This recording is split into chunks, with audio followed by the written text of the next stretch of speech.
Napoléon séparé de sa famille. Pendant son exil sur l'Elba, Napoléon refuse avec obstination de rejoindre son épouse et son fils.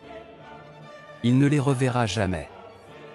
Le 23 avril 1814, Marie-Louise of Austria quitte la France avec leur enfant pour rejoindre Vienna, où sa famille autrichienne l'accueille.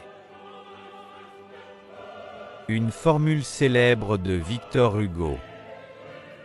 Plus tard, Victor Hugo résume cette séparation par une phrase marquante: « L'Angleterre prit l'aigle, et l'Autriche prit l'aiglon ». Par cette image, il veut dire que les vainqueurs ont éloigné Napoléon, symbole de l'aigle impérial, tandis que l'Autriche a gardé son fils, héritier de la dynastie.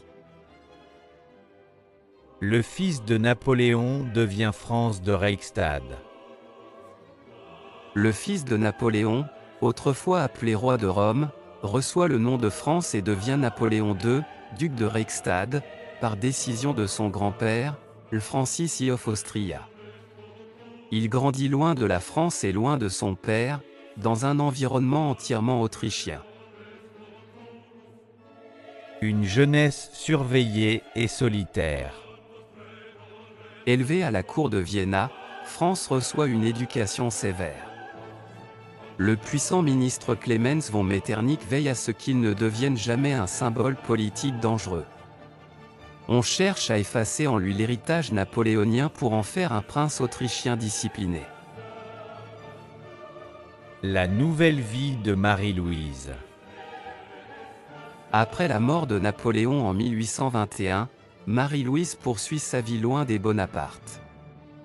Elle se remarie avec le Adam Albert von Neperg et gouverne le duché de Parma. Elle vit désormais comme une souveraine italienne, très éloignée de l'épopée impériale française. Une fin triste pour le fils de Napoléon. France, fragile de santé, souffre de la tuberculose. Il meurt jeune, le 22 juillet 1832, à seulement 21 ans. Peu avant sa mort, il écrit une phrase bouleversante: « Ma naissance et ma mère, c'est toute mon histoire. Entre mon berceau et ma tombe, un grand vide. » Ces mots traduisent la solitude d'un homme né pour un grand destin, mais privé de royaume, de père et d'avenir.